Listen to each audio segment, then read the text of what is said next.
Well, it's morning in Canada again on September 2nd, Monday, 2019. Hope everybody's had a good Labor Day weekend. On the weekend, some interesting things transpired that kind of fit in well with what we're trying to expose or trying to explain to people. One of those things was a gentleman by the name of Norman Traversy. I mean, he's filed a criminal case against the Prime Minister of Canada based on his Aga Khan trips. He's using a point of law that allows the public to behave like the Crown. He has a court case on September 9th in front of a judge to present his case to see if it can go forward. Now, that's a great thing. I mean, if you look the guy up on Facebook or whatever, you might be able to. He has an offer there where he'll send you a copy of exactly what you've done, the legal documentation that you need to present a case. If you want to go present the same case, you can actually take his case and present it to your local Crown. See if they'll take it. If not, present it to your local judiciary. Right. So hope some other people take them up on it. It's kind of an interesting thing before the election. I mean, just a little jab at them. Remember, we had another guy last spring tried the same type of thing. It was Tim Keiser. Tim Keiser had done a lot of paperwork. He seemed like he had a fairly convincing case, except for when he went to go subpoena the PM. The PM, he got himself arrested. Hopefully, Norm gets being a little closer to the election, he'll at least get to his court date. We'll find out here soon enough. The other thing that happened on the weekend is we had a well blowout, and seeing as a lot of this, what we're dealing with here has to deal with the safety on the oil and gas industry, safety in general. So safety in the environment. Here we have one of the most negative aspects of it. If you consider that we started this reintroduction to the system.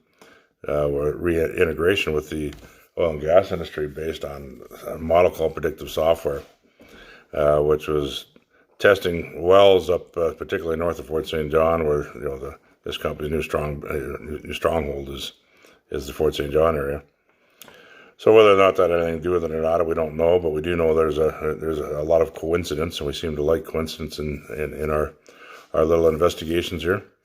So the name of the company is Sagaro Resources. So the rig that they're reporting was up there drilling was Ensign 444. The incident on September 1st, 2019, it was reported on Energetic City News, Fort St. John, a well blowout. Now, it wouldn't be where the coincidence comes in is this same company happened to have the exact same scenario, also reported by the same news source, on December 29th, 2018. So we're talking, roughly 8 months apart. The thing about it, something happening 8 months apart, that sheer frequency is not normal. I mean, we don't have that. Blowouts don't happen that often. So there should be a little bit more cause for concern, especially particularly seeing as we just finished sending to the Western Premiers and the WCB boards our letters that reference this particular type of behavior. Prior to that, of course, the Canadian Association of Petroleum Producers that we've been dealing with for over a year. Well, in relationship to the historical documents, we've been dealing with them for almost 17 years.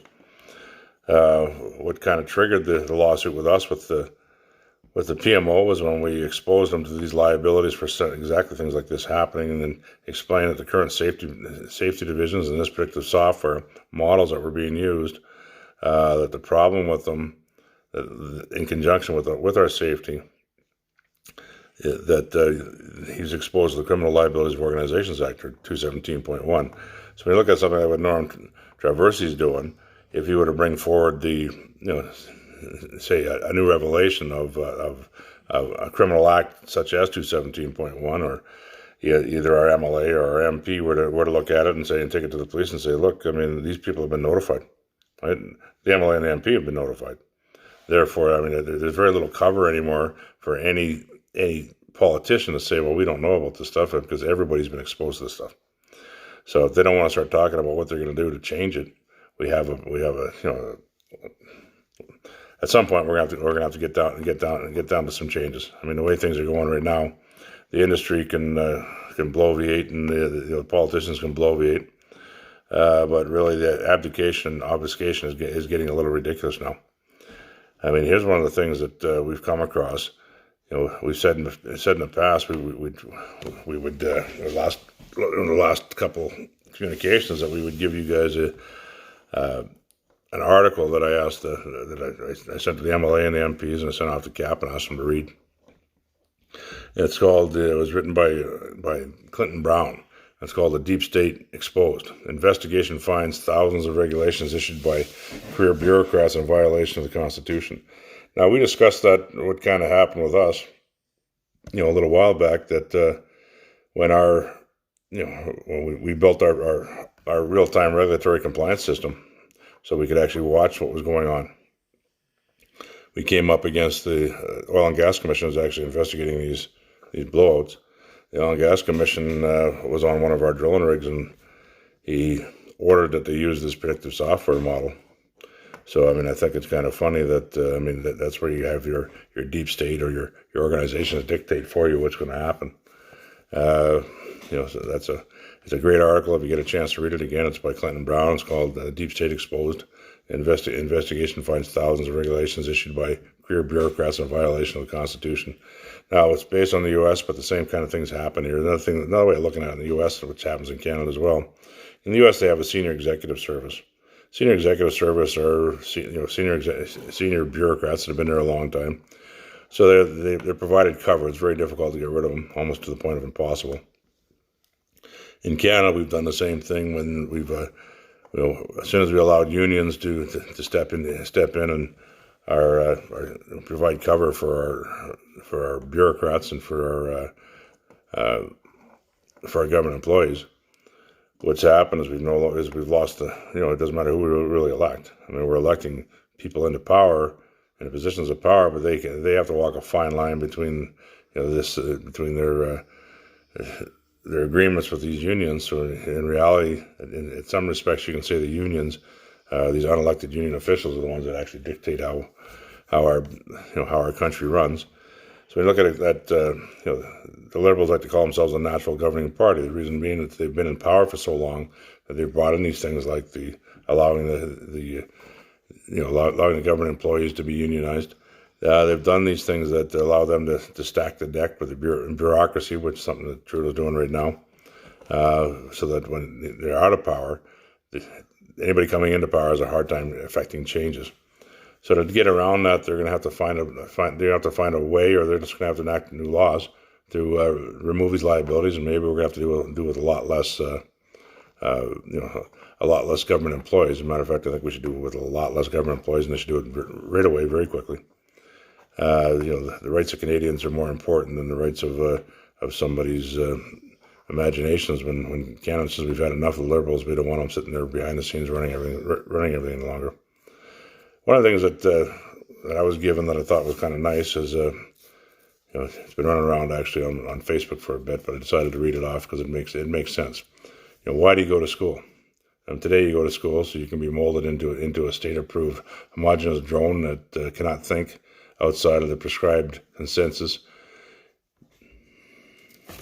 You will learn to repeat information instead of think for yourself, so that you don't become a threat to the status quo. When you graduate, you will go get a job, pay your taxes in order to perpetuate the corporate system of indentured servitude for your political overlords. Now, that's kind of interesting. I mean, I understand a little bit of what indentured servitude actually. One of my distant relatives. That's how he got to Canada. He was coming on the Farm Bill, which was an indentured servitude program. He worked on the Farm Bill until you were, I believe, 21 years of age. In which case, you were a Canadian citizen and free to move about. So when you start looking at what they're writing here. They're actually telling what they're trying to say is the truth. We no longer teach. We don't educate people. We indoctrinate people, and because everybody's been indoctrinated, we no longer have we don't have a thinking a thinking portion of humanity. We have a collective. We have a hive mentality where everybody's going along to get along. Everybody does exactly the same thing. They advocate. They don't question it. As long as we're having a good life, we'll just let it go until it affects us. Well, at some point it affects everybody. At some point, what you get away with today is fine, right? Life's good. I can go along. I've got a good job. Then tomorrow it's all gone. What are you going to do? I mean, the consensus nowadays from all the suicides I've seen since the Liberal government's got into power, and with the NDP over in Alberta and the NDP in BC, just the sheer number of suicides amongst young people is, well, I can understand where their mentality is coming from.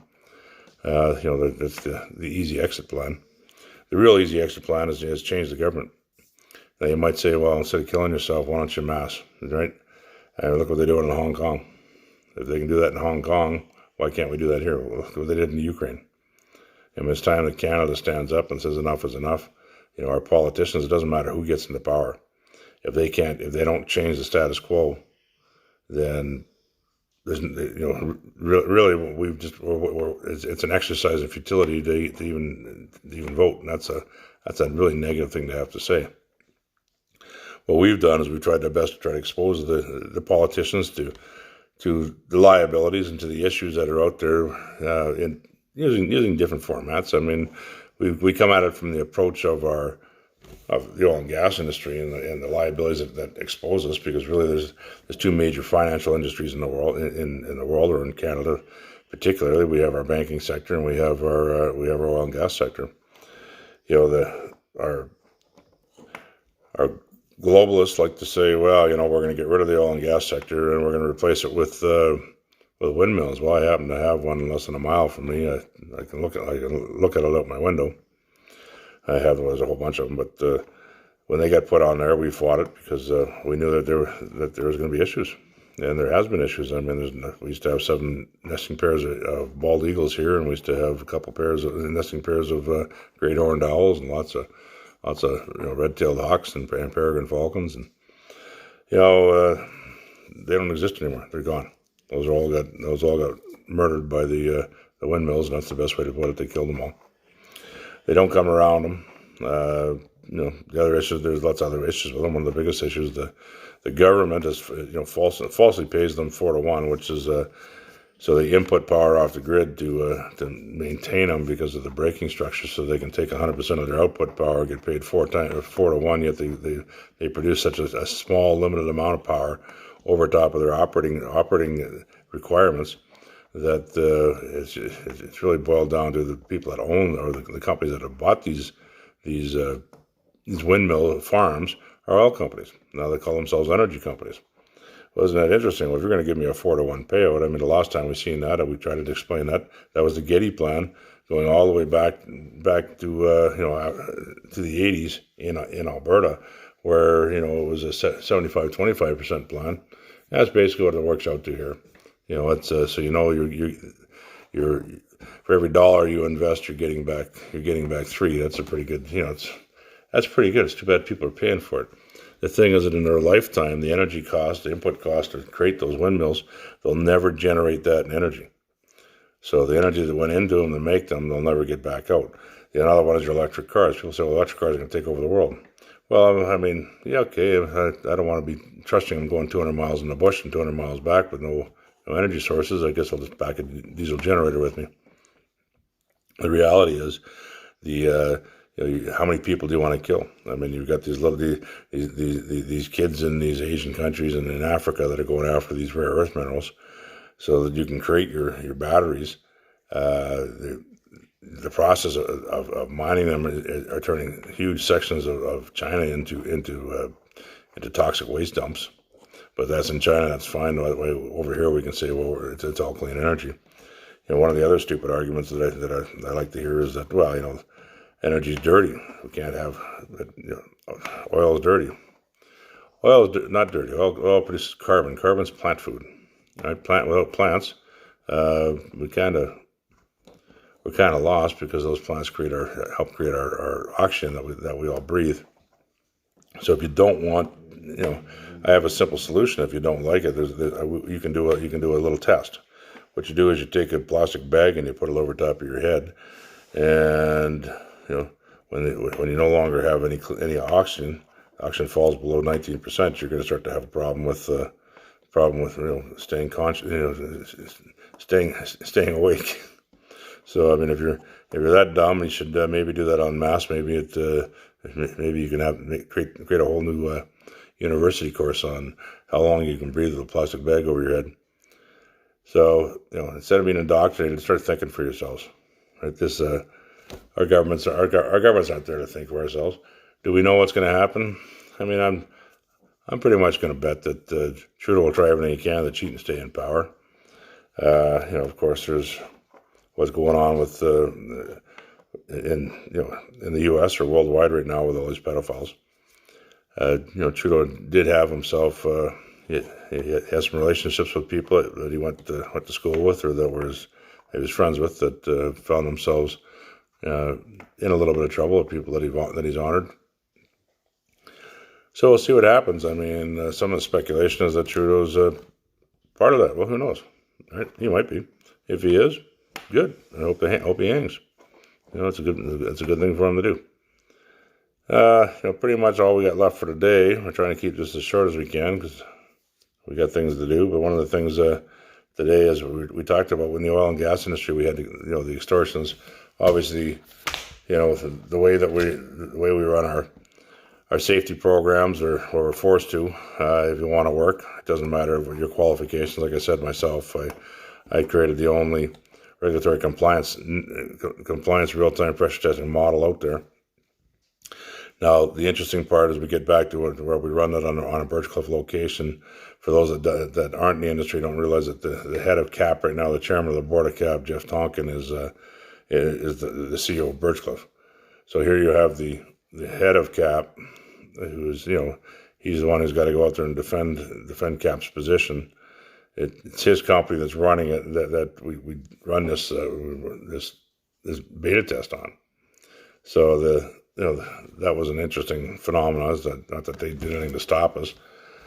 Just when we decided, okay, there wasn't enough work to continue to pay for these safety courses, or your safety. I mean, it was at the point where we were putting money in every year to pay for the safety stuff, rather than we weren't getting that back out. And then on top of that, we had it's the carrying cost of doing business, and that's why we started to talk about there's a second extortion that goes on in the oil and gas industry, and that's so there was another article that if you want to learn more about how this stuff works, and I mean these are good articles to read, but this one's by David Yeager. It was written on July 30th, 2015, just so we don't get confused. It's called The Broken Payment Model that costs oil and gas millions. And when I say oil and gas, they're talking not so much just the oil companies themselves. The oil companies have an upset cost because they have to pay a little bit more for the carrying costs. But when we're in slow periods like right now, it's actually one of the things that drives a lot of companies out of business, as they no longer can afford to, they mortgage their houses to try to do it. They mortgage everything they own, and so it's the greatest transfer of wealth you've ever seen. Because what happens is they have faith in the business, and they're trying to, they're trying to be there to look after their clients and trying to do these things at the same time their clients are actually working totally against them. So it's all about the payment model being out in 60, 90, 120, 150. This last year we were up to 180 plus days, phoning and bugging them trying to get paid. So it gets to the point where there's not much you can do about it. You don't have any power. They have all the power over you. If you don't like it and you complain, like I said, I've seen one person that's actually done something about it, and I mean they quickly removed them. They paid them, blackballed them, and it was have a good day. So that's our industry, the way it works in a nutshell, right? It was one thing when they were Canadian owned, if they've ever truly been Canadian owned, but they're primarily they're foreign owned and primarily American owned. That's one of the reasons we go to the U.S. We explain things to the U.S. So this copy of all the information that we just gave to the premiers and WCB boards. We gave a copy again to the Americans, because Canada has a tendency, I mean, we're so connected that whatever happens here happens there, whatever happens there happens here. So this system, as it was developed up here, has been taken and moved down to the U.S. So it gives the U.S. a chance to, for the obvious reasons that we've expressed before, scalability issues and profitability issues, that gives them an opportunity to head it off before it becomes the same type of issue it is here in Canada right now. We move forward. Where we're going to go from now, we discussed we have some legal wrangling to do. We're getting to the point here when our final closing date comes in, which is coming up pretty quick. I'll have to look it up again. I believe I did it for September 15th, but it might have been October 15th. I'll have to look it up. That's actually one from this guy here, offering memorandum. So that's, the industry's got everything there. They have the opportunity to do the right thing. I don't expect that they will. It's we like to call it ostrich in the hand. This little report here is something we gave them. It's a compilation of everything that went on. Over a 1 year period. So the communication, who we talked to, why we talked to them, why we brought them in, what their relationship was to each other. It's a report that's, again, the government's got copies of this. At this point right now, the paperwork that's sitting here, the premier's offices and the Western premiers or the WCB boards don't have copies of this newer stuff. They do have copies of some of the older stuff, but we'll get to giving them copies of the predictive software letter that went out to the boards, right? So those documents, when we sent those out, they'll get a copy of those. This one here is a government letter that went out to them. Right, so just the various letters. What they do have in their arsenals, they do have these letters. These are the historic documents. These are all sent to people. These are what the focus of our intellectual property is. They have these and many more documents. So again, when you're looking at them, these are packages that we made sure that the cap has, that the oil companies have, whether they be on stick form or the actual hardware form as well. Just so that we could share them with them, so that there was no coming back and saying, well, we didn't know. They all knew. Again, we'll let the premiers catch up a little bit. Then sometime after the closing, we'll see how the WCB boards and premiers want to go about it, and then we'll go about with sending out the demands to cease and desist using their work or join the class action suits.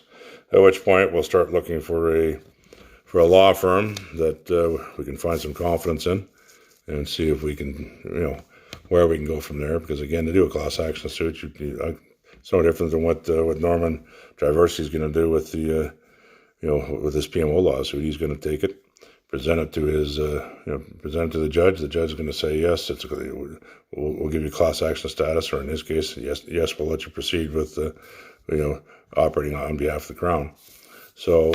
If he does do that, the same as when you get class action status, it comes with some enhanced rights, and it's something. Are we looking forward to doing that? No, I'm not looking forward to ever doing any stuff. I'd prefer to sit down with the industry and say, look, let's fix this. I mean, don't get me wrong. Like we described before, your HSC executives are taking it upon themselves, right, to meet to break into little groups, and they meet weekly in their little groups, and then monthly the heads of these little groups go and meet, and they discuss all sorts of all manners of stuff. We were talking about that last night amongst the guys that we were talking about this blowout. I said, most of these guys do it on their own. They're not getting paid. They're just doing this on their own initiative. It actually puts them in a better position than even the boards, because they're so close in relationship to issues that are going on, or they're discussing these issues, that when they're always relevant in real time, but at the same time, it puts them in a position to squash stuff like us. So when you're looking at come up and you say, okay, well here, this is the basis of your program, except for you screwed up, right? So let's help you with it. Well, they have they're going to go into protection mode. They're going to protect their jobs. I understand that. The board of directors, because we directed to them, they're going to send it down to these executives. These executives, they're going to go through their meeting, and they're going to have a meeting about it, and they're going to try their best to protect their position, even though most of them don't. They just get paid wages, right? They'll have some of them that might be invested in some of the offshoots, but most of them are just going to get paid wages. So, it's getting through that, but again, that's the corporate structure, right? The pyramid system, and everybody covers everybody. That way, there's very little accountability. There's very little transparency, and that becomes a totally inefficient waste of resources. And especially in our country, where we have so few, the experience has disappeared so quickly with what's transpired. It hasn't been just in the last 4 years. And the last 4 years have been extremely, have accelerated it. But it's been going on for at least 12 years. So it's time that our industry and our governments start looking at it and saying, okay, well, there's something else we can do here. There's nothing wrong with the oil and gas industry. I prefer the oil and gas industry to dumping raw sewage in the ocean, if that's the way you want to look at it. I've been in the oil and gas industry for most of my life, but it's paid for me to go into other industries and do other businesses. A lot of these times where I was suffering injuries, but because it allowed me to do these other things. The money the capital that I made there. That was an education that you couldn't buy. You couldn't go to school and buy that education. So we've done a lot of different things. A lot of the people around me have done a lot of different things. So these are we want to kind of try to tie this in. We hope our MLA and our MP have a chance to listen to this. If they're, I'll send them a copy. I haven't brought them their copies yet of the stuff I sent to the premiers. I'll do that sometime, hopefully this week, get that to them. Then we'll see what happens. Hopefully there's enough pressure put on these people that they decide that, okay, maybe we should sit down and talk. Because that's really where we're at. They've decided they don't even want to go into talk. They want to hide, right? They want to, so the best way to do it in our industry, and it's always gone this way in the industry, that in most industries that they do this. If you present them with a scenario that's uncomfortable, well, if we just ignore you, eventually you're going to go away. I'm that type of guy. I don't really just go away. I just kind of go on to the next thing, and the next thing is always, I've been at it for 17 years now. So the go away might be, might take me 5 or 6 months to build up the resources or whatever I need at a time for this action or that action. But when I say I'm going to do something, I have a tendency to do it. Just ask the Prime Minister. So, unfortunately, again, how many lives are going to get lost? How much environmental destruction is going to happen? A lot. Because at some point, it doesn't matter if it's a premier of BC who should be under a lot of hot water, or whether it's the premiers in Alberta or the premiers of any of these other provinces. If you're not going to turn around and say, okay, let's deal with this, right? The Prime Minister's office, well, for obvious reasons, he's not going to. Hopefully he's replaced very soon. We're a couple months away, 40-some days away. We'll get, hopefully we get the Conservatives in there. The Conservatives can't duck and say we didn't know about this because their people have been informed, right? So, I have a little bit of faith in my MP that he's a decent guy, and he's going to want to see the right thing. He's not going to be happy about this. Where these blowouts are, that's part of his area. My local MLA, again, as the energy critic, these things are important to him. He's going to have to start taking a look at them and say, okay, what are we going to do? So, like I said, they have a steep learning curve. We've given them a lot of information, to digest, and hopefully they can digest it and try and share that with their own people. I see that Andrew Scheer put out a new pipeline proposal, which kind of looks like they're paying a little bit of attention. So that's good. I mean, they're hitting on the foreign ownership thing, which is or the foreign influence. Which there's two types of foreign influence. I mean, we recognize the foreign influence from one aspect of the industry, which is the environmental aspect, without understanding that the people that are put in place on these boards, which we tried to explain over and over again, these are the same people that are also put that they instill their people on these boards. They're also the same people that are paying for these environmental activities. Now this is because they, the same things. How did George Soros beat the Bank of England? Well, I mean, it's the same type of thing is going here. If we can depress the market, drive the share price down. We've explained it, how they could use this field service management system and anything we do about it to do the same thing. If we're willing to go to these type of guys, we're just not willing to do it. I mean, for me personally, there's just not enough money in the world for me to destroy my industry, destroy my country.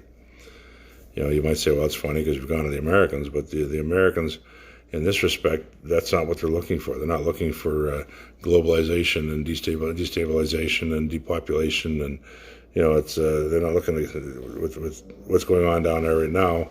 All this corruption is getting exposed, and that's what we need in Canada. We need to expose the deep state. We need the deep state corruption ended. And what's going on in the U.S. is, they have no choice. Where they go, we go. And, that's been proven. I mean, they went, when the Obama era was ending, what happened to us? We ended up with the Trudeau era. Well, by the time the 21st of October turns around, I think we're going to discover that it can't come fast enough. Anyhow, folks, this is it for today. You guys have a wonderful day, and I'll talk to you later.